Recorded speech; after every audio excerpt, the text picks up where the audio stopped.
A gente está explorando um pouquinho o tema, né, de Provérbios, né, principalmente na temática central, da abordagem dos desdobramentos dos conselhos dados ali pelo sábio, aquilo que ele chama de filho meu, né, meu filho.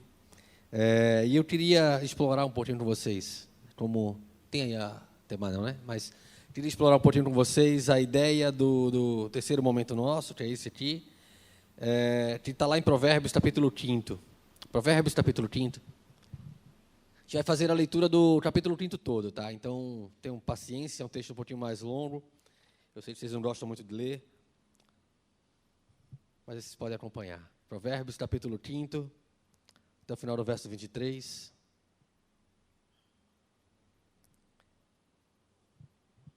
Diz assim: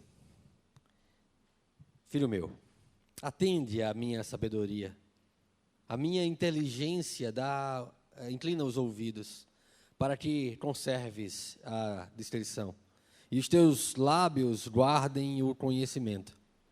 Porque os lábios da mulher adúltera destilam favos de mel, e as suas palavras são mais suaves do que o azeite. Mas o fim dela é amargoso, como o absinto, agudo como a espada de dois gumes. Os pés descem à morte, os seus passos conduzem-na ao inferno. Ela não pondera a vereda da vida. Ainda anda errante nos seus caminhos e não o sabe. Agora, pois, filho, dá-me ouvidos e não te desvies das palavras da minha boca.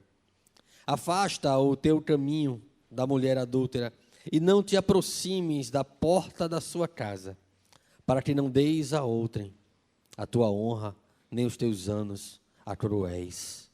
Para que os teus bens não se fartem os estranhos, e o fruto do teu trabalho não entre em casa alheia, e gemas no fim da tua vida, quando se consumirem a tua carne e o teu corpo, e digas: como aborreci o ensino, e desprezou o meu coração a disciplina, e não escutei a voz dos que me ensinavam, nem a meus mestres inclinei os ouvidos.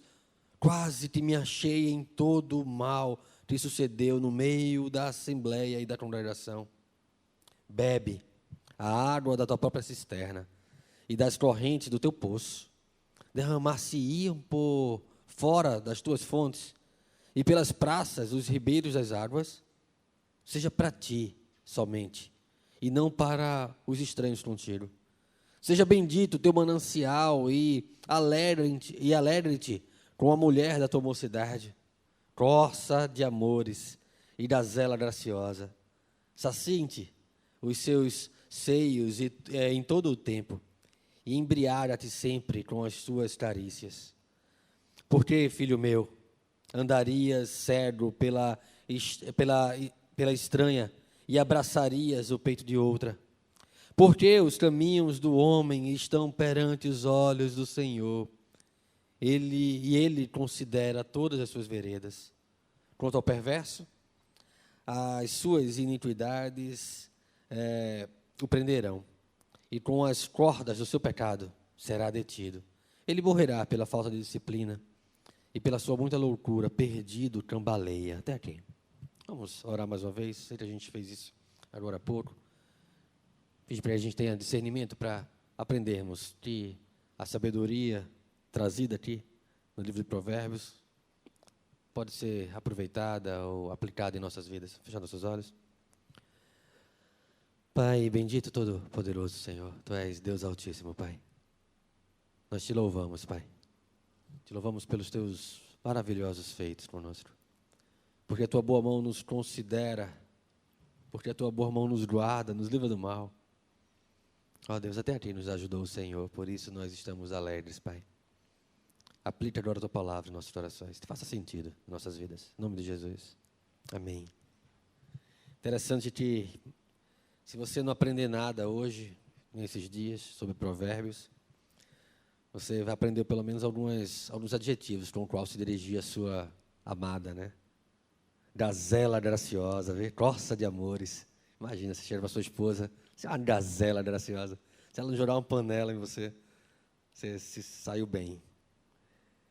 Provérbios é um livro bastante curioso, porque, embora ele tenha orientações e consequências muito claras ali na sua exposição, ele é um livro que trata de uma sabedoria ordinária, tá?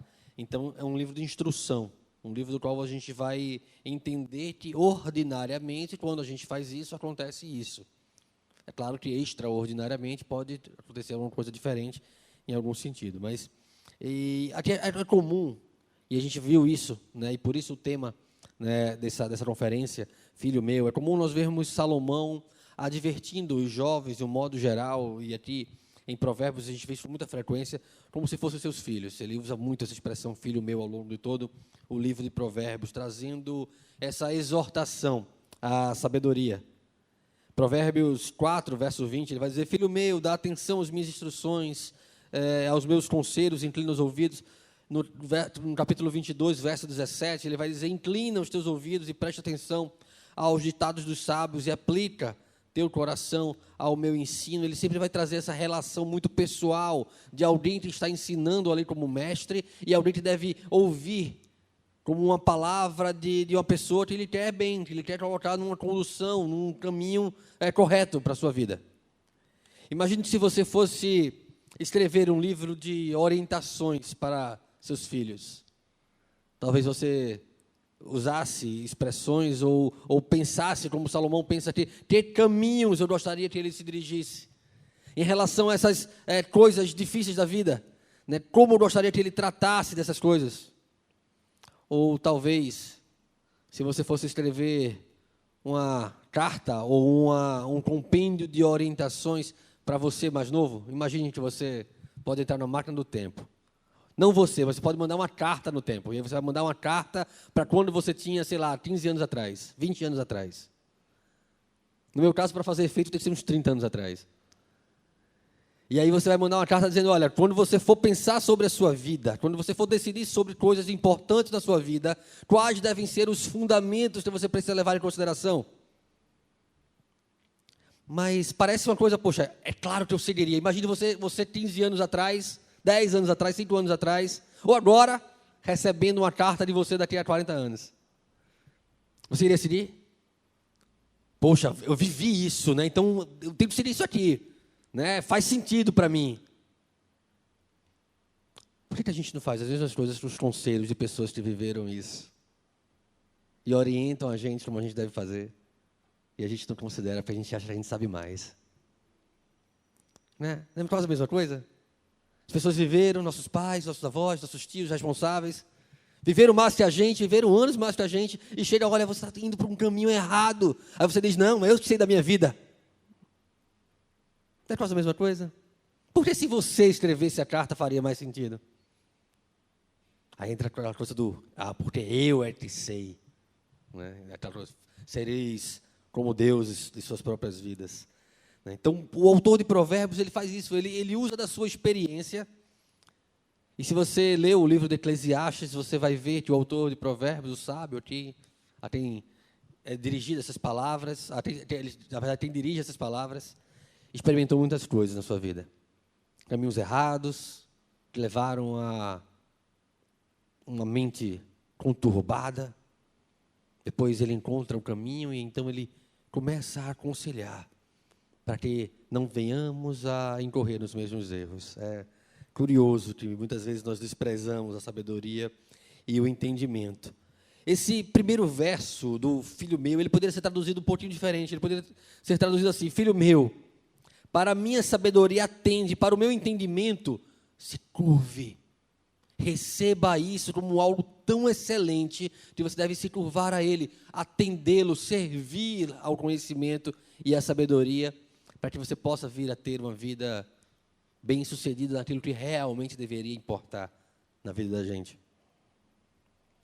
O salmista, ele usa a mesma palavra usada no texto aqui de Provérbios, lá no Salmo 51, verso 6, ele vai dizer, eis que te comprases, o salmista falando para Deus, eis que te comprases na verdade, no íntimo, num reconto me fazes conhecer a sabedoria. Sabe, a sabedoria aplicada aqui em Provérbios, ela vai ter uma relação muito íntima com ao conhecimento de Deus. E, consequentemente, ele tem uma relação muito íntima com a própria salvação. O atender à sabedoria, o servir à sabedoria, o inclinar-se à sabedoria, diz respeito a alguém que abraçou a salvação, o entendimento da palavra do Senhor, que viu na sua própria vida que não há nada em nós que seja capaz de nos salvar, não há nada em nós que possa nos fazer melhor, em nós, somente em nós, não há, se Deus não fizer através de nós.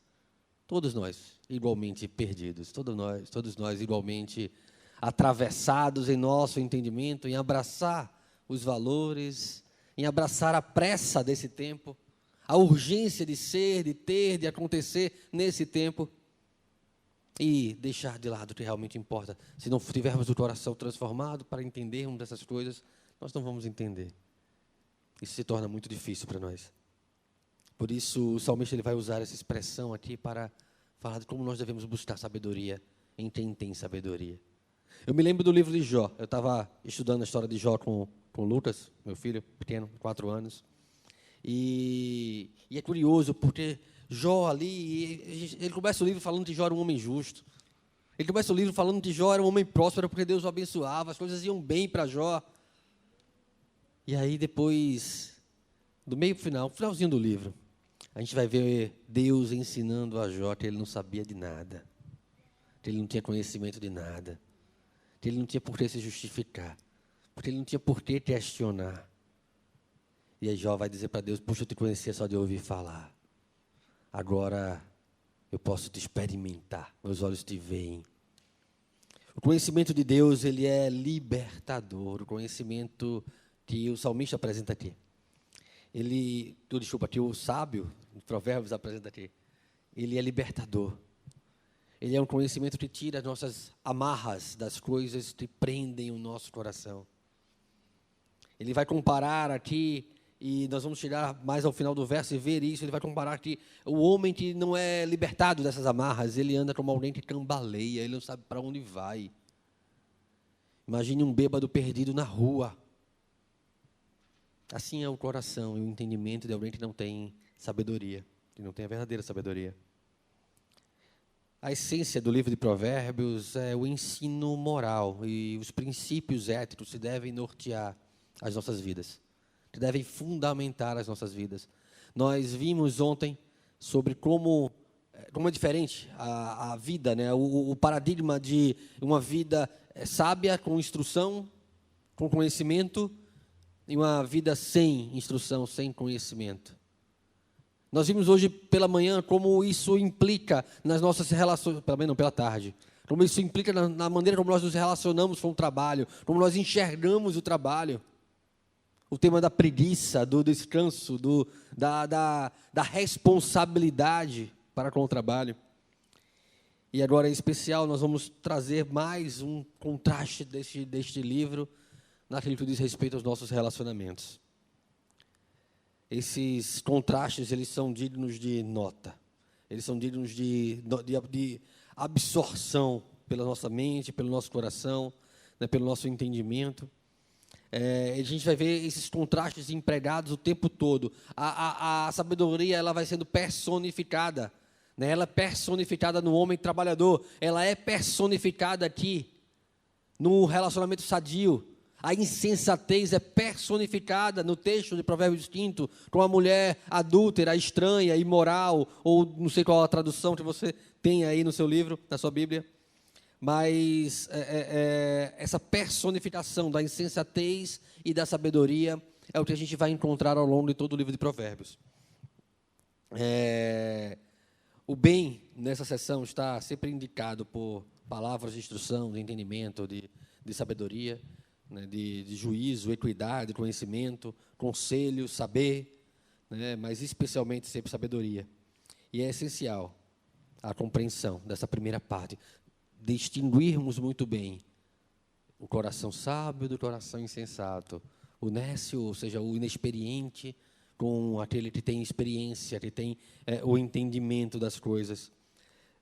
O autor aqui ele vai contrastar essa sabedoria com a mulher virtuosa, e a insensatez com a mulher prostituta, ou estranha, como aqui é colocada, ou estrangeira, em algumas traduções também pode ser trazida assim. E tal como essa sabedoria, ela vai representar virtudes. A sabedoria, o conhecimento, ele vai representar virtudes, né? Ao mesmo tempo que a insensatez, ela inclui ela tipifica tudo aquilo que é estranho à virtude, tudo que desvia o coração da virtude, né? E aqui aponta para todo o pecado. Tá? Então, a gente vai tentar entender isso, tá? Trecho a trecho. Por isso, eu peço que você tiver com a Bíblia aí, possa manter sua Bíblia aberta. E se nós entendemos o primeiro bloco, como ele pede para que você preste atenção, é isso que o autor diz aqui, filho meu, preste atenção. Abre o olho. Se inclina ao entendimento, né? Abre o olho. Por quê? Verso 3 vai dizer: porque os lábios da mulher adúltera destilam favos de mel, e as suas palavras são mais suaves do que o azeite. Que coisa bacana, imagina. Favos de mel e a suavidade de um azeite. Parece algo prazeroso, encantador, sedutor. Né? Eu não sei se vocês talvez mel é muito comum, mas já comeram favo de mel? É gostoso, né? É bom, né? Eu lembro de uma vez, a gente estava numa viagem missionária, a gente foi para uma cidade, perto de Exu, eu acho que é Serra Branca, é como se fosse um vilarejo ali perto de Exu. Eu tenho quase certeza que o nome é esse, Serra Branca.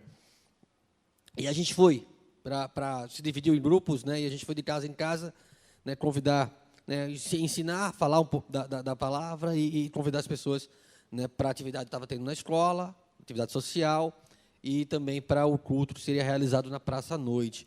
E depois da viagem a gente passou por algumas casas, né, e conversamos com muitas pessoas. E depois, quando a gente voltou para a escola, a gente estava dormindo na escola, um dos casais que eu tinha visitado, uma das casas que eu visitei, o rapaz ele não estava na casa na hora. E aí, ele foi na escola me procurar. E ele chegou lá na escola me procurar, ele queria continuar a conversa que eu tinha tido com a mãe, e a esposa dele estava em casa. E ele levou um Tupperware. Você sabe o que é Tupperware, né? Por favor. Um Tupperware grande assim. Ele trabalhava com mel lá, né? Então ele estava trabalhando dessa terra de alguém lá, de uma pessoa lá. E aí ele trouxe um Tupperware com um favão de mel, assim, e mel pra caramba. E aí tinha uma senhora que cuidava da cozinha, era da nossa igreja, cuidava lá da cozinha. E ela falou assim: isso é muito bom. Aí eu, né, menino criado com vó, tem uma colher para eu pegar isso aí. Ela falou: menino, mete a mão nesse negócio aí.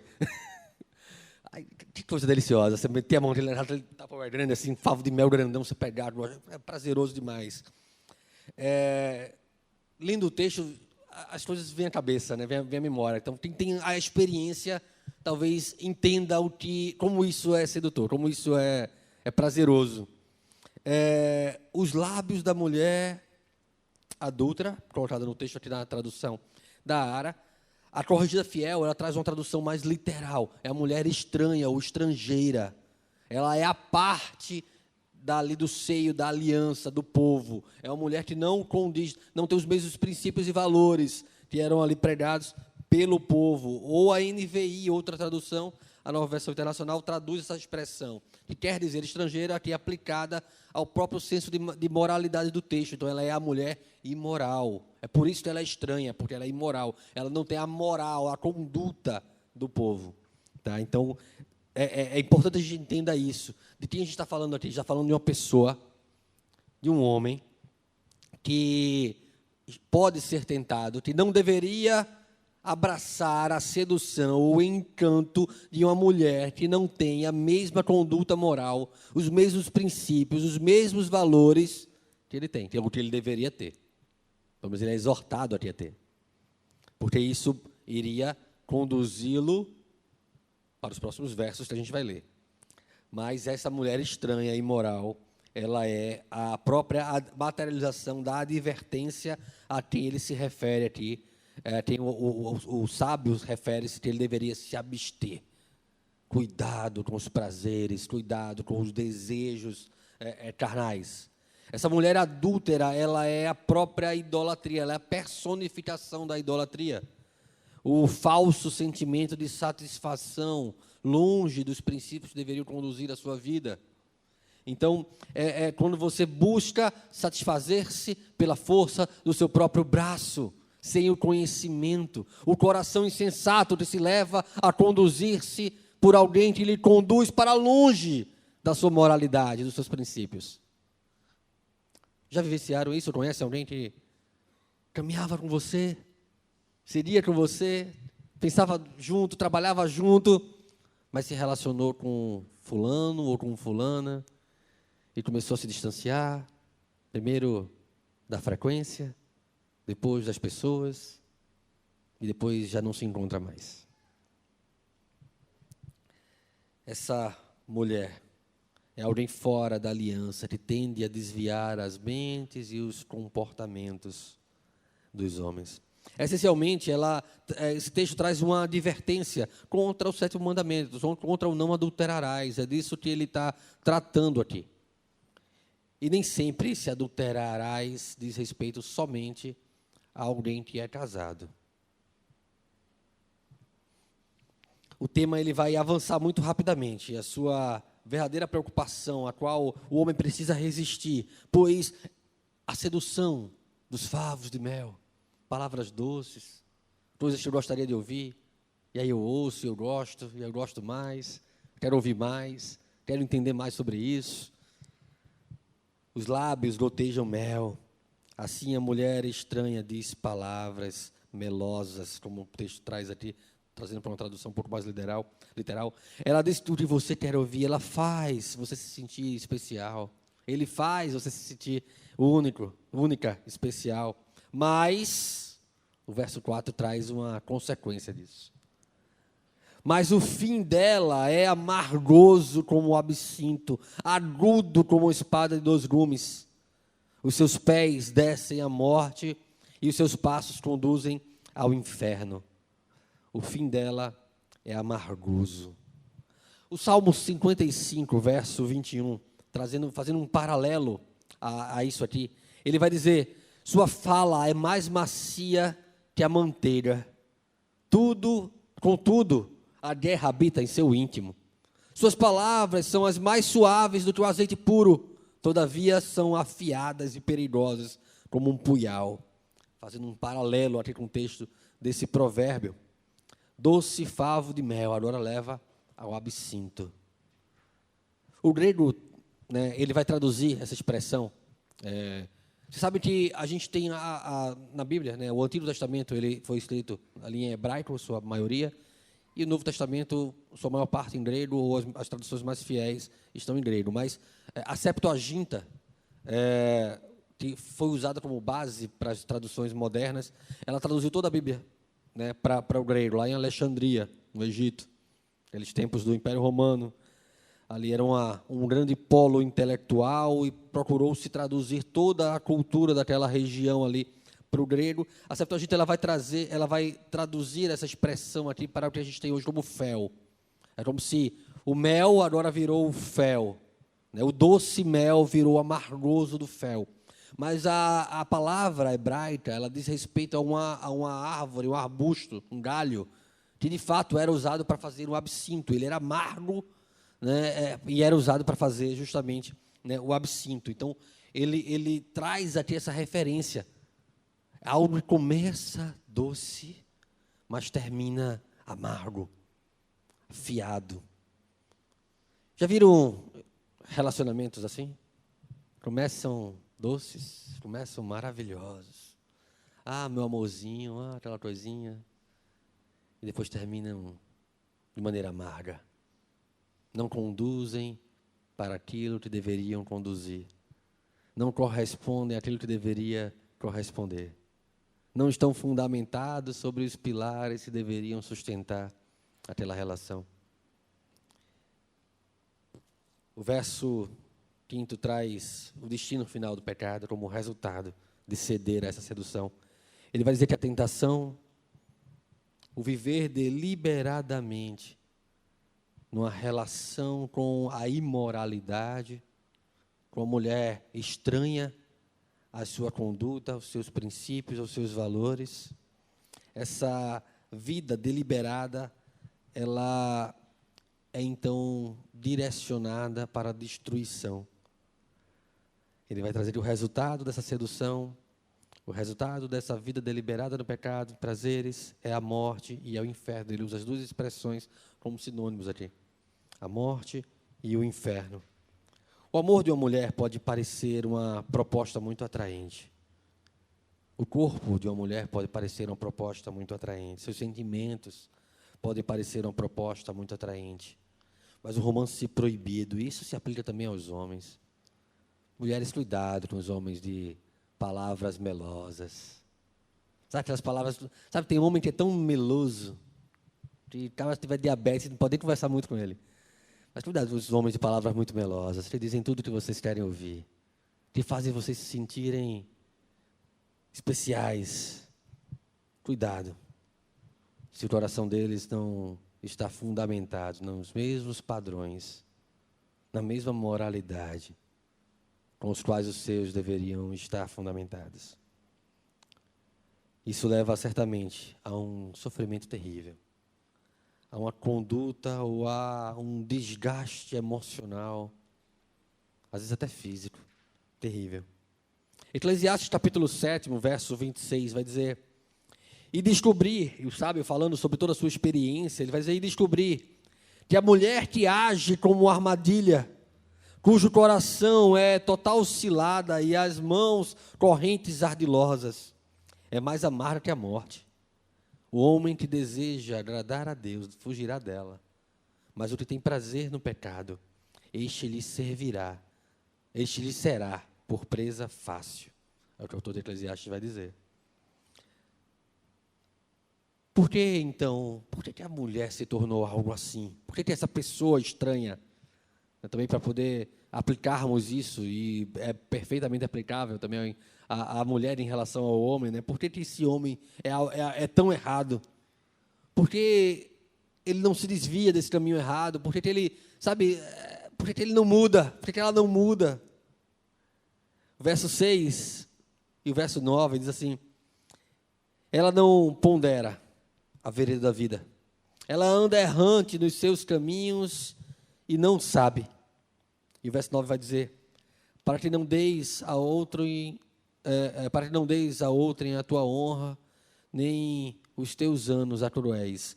Duas mensagens importantes aqui. Primeiro, ela é a mulher estranha, que não corresponde ou que não vive segundo os padrões morais que você deveria estar vivendo.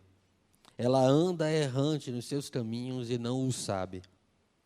Ela não pesa, ela não considera o caminho que ela vive. Ela não tem entendimento da imoralidade com o qual o seu coração está servindo de presa, ou servindo de isca para tragar o coração de outras pessoas. Ela anda errante em seus caminhos, a expressão usada aqui. E é interessante que o último verbo aqui aplicado, né, e não o sabe, o sujeito dele está oculto, ele poderia ser aplicado tanto à mulher quanto àquele que a cede. Ela não pondera as veredas da vida, ela anda errante nos seus caminhos, e quem anda com ela não sabe para onde está indo. E ela não sabe para onde está indo. E eles juntos não sabem para onde está indo, mas o sábio aqui diz que eles estão indo para a morte, para o inferno, para a destruição. Devemos evitar cuidadosamente tudo que signifique um passo nessa direção. A queda, a ruína, a destruição, colocada no texto, não é algo que acontece do nada. É um passo de cada vez. Muitos de vocês conhecem o Salmo 1. Bem-aventurado aquele que, vocês sabem, não anda. Não, primeiro ele não escuta. Né? E porque ele não escuta, porque ele não ouve o conselho dos ímpios, porque ele não fica se detendo no conselho dos ímpios, ele não fica parando no caminho deles, pedindo mais conselhos. E porque ele não fica pedindo mais conselhos, ele não se assenta na roda deles, ele não compactua com as suas vidas. Começa sutilmente. Conselhos errados, conselhos imorais, conversas que vão alimentar desejos errados do seu coração. Depois você começa a gostar da conversa, vai começar a se deter mais tempo, investir mais tempo nisso, gastar mais tempo com esse tipo de assunto. E quando você menos vê, você já está compactuando do modelo de vida, assentado na roda dos escarnecedores. É assim para tudo na vida da gente, é um passo de cada vez. É uma queda lenta. E nós vamos dando um passo atrás do outro, abismo chamando abismo. E nós vamos procurando essas coisas sem perceber que está nos conduzindo à ruína. Andam errantes no caminho e não o entende, e não o percebe, e não o sabe. Os que creem ser resguardados do dano devem se manter fora do caminho, do prejuízo. Quantos males acompanha esse pecado? Volta para o texto. Quantos males acompanha esse pecado? Olha só, verso 8 vai dizer: afasta o teu caminho da mulher adúltera, e não te aproximes da porta da sua casa, para que não deis a outrem a tua honra, nem os teus anos a cruéis. Ou seja, para que a sua vida não seja perdida, o seu tempo não seja mal aplicado, mas mais do que a sua vida e o seu tempo.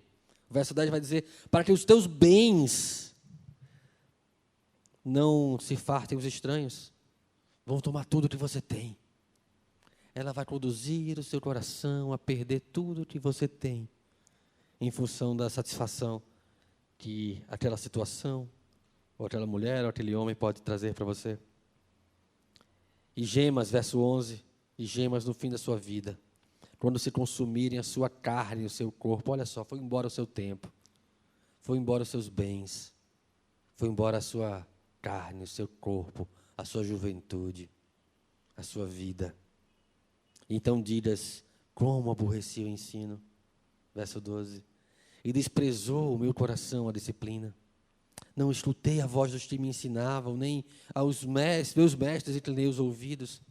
Quase que me achei em todo o mal. E ele diz quase aqui, porque em algum momento ele entende que esse filho, esse jovem, pode recobrar o caminho, pode encontrar o caminho e se voltar dessa estrada que conduzia à morte.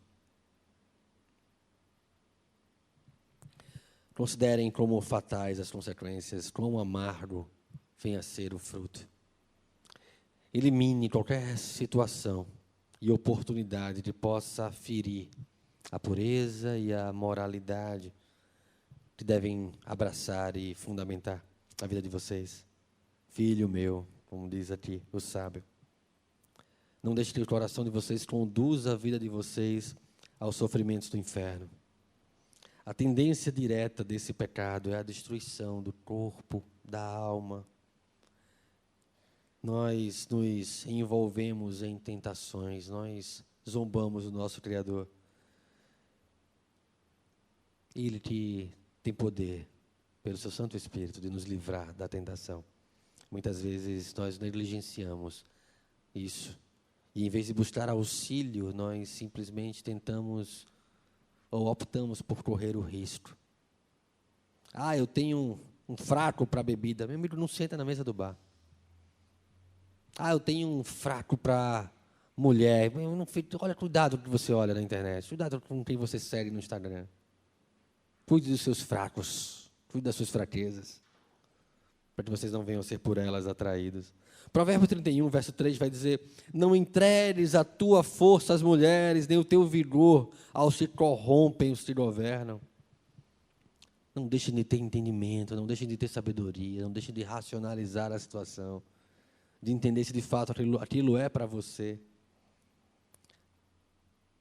Algumas Bíblias, ela vai trazer um títulozinho em cima nele. Aquilo não está na palavra, mas às vezes nos serve de entendimento do todo. E muitas das Bíblias, ela traz no início do verso 5º um título, eu não sei se está assim na sua Bíblia, mas normalmente é a estrada do libertino. A estrada do libertino. Qual estrada nós temos caminhado? Em que direção nós temos ido? Temos vivido como alguém que é sensato ou como libertino? Temos vivido conduzido pela insensatez em busca de satisfazer o agora, o hoje? Ou nós temos tido a sensatez da paciência, de esperar, da perseverança, de conduzir o meu coração para aquilo que de fato é para mim? Então vem o contraste, vem a recomendação. Se esse é o caminho que conduz à perdição, que conduz à morte, que vai me levar à imoralidade, que vai me levar a agir em uma conduta que não deve ser a que eu deveria viver, como deve ser então o contraste? Qual é a recomendação? Qual é a solução? Porque o problema a gente já viu. Verso 15 diz: bebe a água da tua própria cisterna e das correntes do teu poço. A gente fica pensando, poxa, se você não ponderar, se você não pensar um pouquinho, não se aprofundar um pouquinho no texto, você vai pensar, poxa, então quer dizer que em vez de eu me abraçar no prazer da mulher adúltera que vai me conduzir à morte, eu vou enfiar a cara na cisterna. Não é isso não, viu, gente? Bebe a água da tua própria cisterna e das correntes do teu poço. Corça de amores e gazela graciosa. Sacie-te os seus seios em todo o tempo. E embriaga-te sempre com as tuas carícias. Cuida da mulher que você tem. Tem prazer dela. Se satisfaça com ela. Busque fazê-la feliz. Busque ser feliz com ela. Não deixe seu coração se conduzir para aquilo que é estranho à relação de vocês, aos princípios de vocês, aos valores de vocês. Ela é a sua cisterna e é dela que você deve tirar a satisfação, o deleite, o prazer, e não de outrem. Tua própria cisterna. Os versos 15 a 17, eles são bastante poéticos, né? Vai ter essa coisa da cisterna, das correntes de água, e aqui aplicado à esposa e os filhos, né, que se desdobram dessa cisterna, se materializam dela, sob qualquer circunstância. As bênçãos da fidelidade conjugal aplicadas aqui são maravilhosamente apresentadas. Elas saciam a sede. Está com sede? Não vai beber fora de casa, não vai beber em casa. Da tua cisterna, da tua própria água. Sob qualquer circunstância, essas bênçãos, elas são maravilhosas. Os homens são, então, exortados à constância, à satisfação em prazeres conjugais lícitos, em prazeres conjugais honrosos.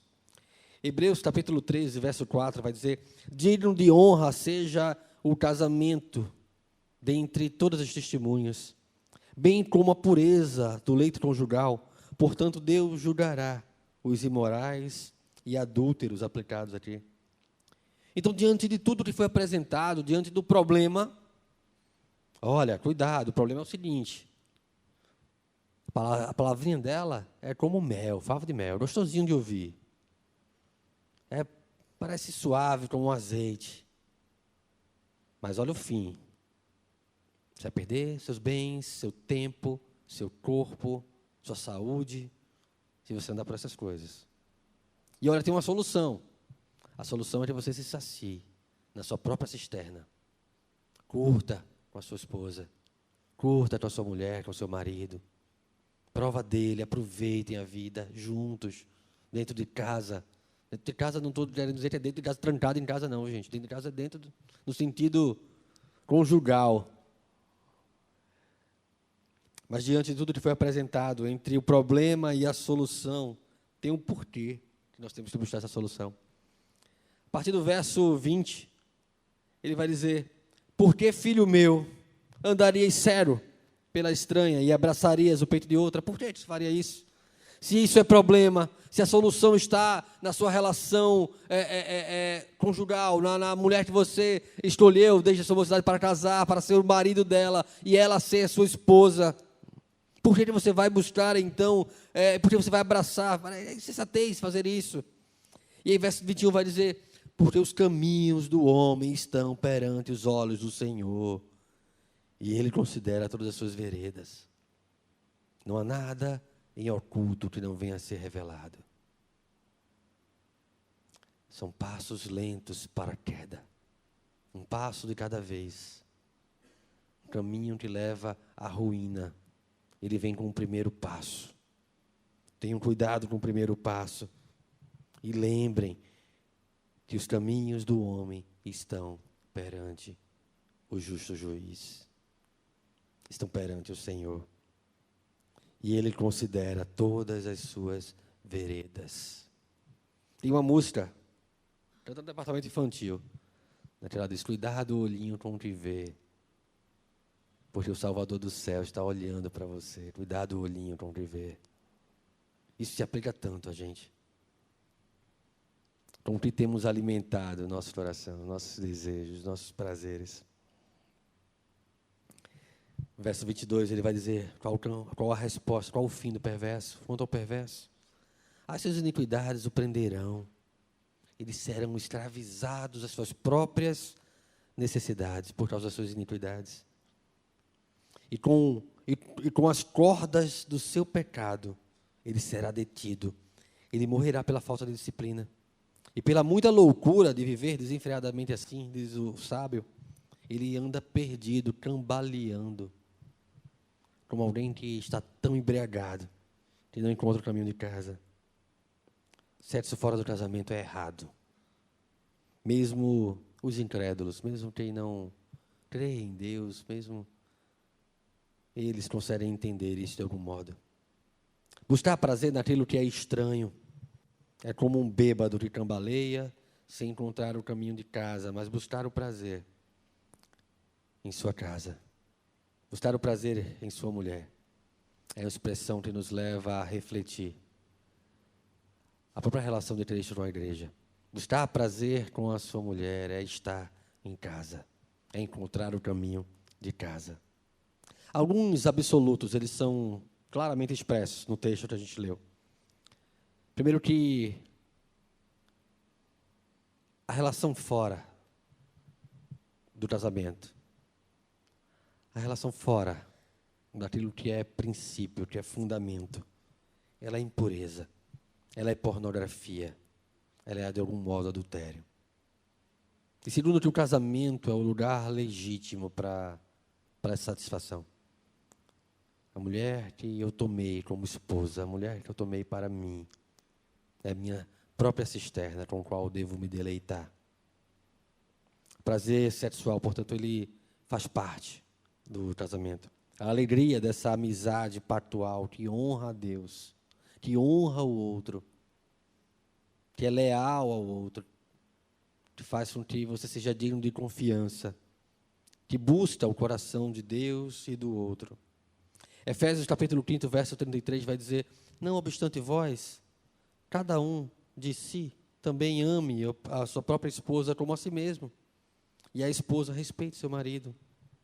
Meus irmãos, a insensatez aqui, que contrasta a sabedoria, a insensatez que se materializa, se personifica na mulher adúltera, ela será, portanto, parte de algo que leva o coração do homem à loucura, a cambalear, a não encontrar o seu próprio caminho.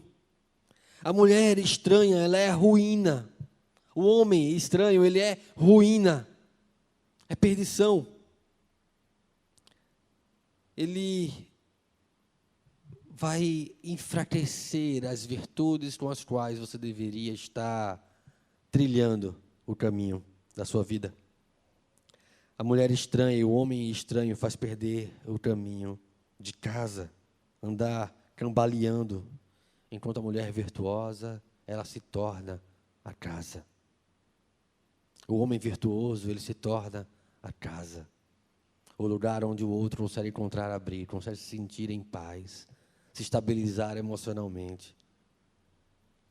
O mais importante para um casal, o fundamento principal da relação de um casal que quer seguir os caminhos que o Senhor tem trilhado, traçado nas suas escrituras, é um relacionamento pactual com o Senhor. Se não é um relacionamento pactual com o Senhor, é uma pessoa estranha. É uma relação estranha. Porque o Senhor, escreve Malaquias, no capítulo 2, verso 14, foi testemunha da aliança entre ti e a mulher da tua mocidade. Por isso não pode ser vivido a parte da aliança. A nossa vida, os nossos relacionamentos não podem ser vividos a parte da aliança. A base do relacionamento é esta, o fundamento do relacionamento é este. É uma relação pactual entre o marido e a mulher que personifica a entrega altruísta de Cristo para com a sua igreja. O homem, antes de tocar o corpo da sua mulher, ele tem que ser capaz de tocar a sua alma, o seu coração e conduzi-la para ser uma pessoa melhor do que ela é. Uma mulher, antes de tocar o corpo de um homem, ela tem que ser capaz de tocar a sua alma e o seu coração e conduzi-lo para ser melhor do que ele é. E assim eles vão estar vivendo a personificação da sabedoria e não da insensatez, sobre o qual o sábio aqui instrui aos jovens, aos imaturos. Filhos meus, filho meu, cuidado. Filho meu, tomem conta do coração de vocês. Filho meu, atende a minha sabedoria e a minha inteligência, o meu entendimento inclina, curva os teus ouvidos. Presta atenção. Ouve quem tem mais experiência que você. Ouve quem tem discernimento para te ensinar coisas maravilhosas que você, na sua imaturidade, na sua juventude, por mais força e vigor que você tenha, não tem a experiência. Quem dera tivéssemos lá atrás, na nossa adolescência, a experiência da juventude. Quem dera tivéssemos na juventude a experiência e a maturidade dos anos que virão.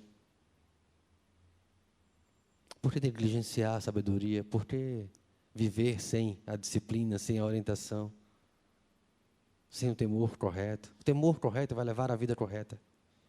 O temor errado, a ausência de temor, vai nos levar a pensarmos que somos senhores de nós mesmos, sábios demais, capazes de qualquer coisa. Não, isso é mentira. Quem disse que você pode fazer tudo, mentiu para você. Você precisa de todo mundo para fazer qualquer coisa. A gente nasce dependente, a gente morre dependente. E essa é a verdade que precisamos trazer, carregar na nossa vida. Nós somos eternamente dependentes. Vamos fechar nossos olhos, vamos orar mais uma vez.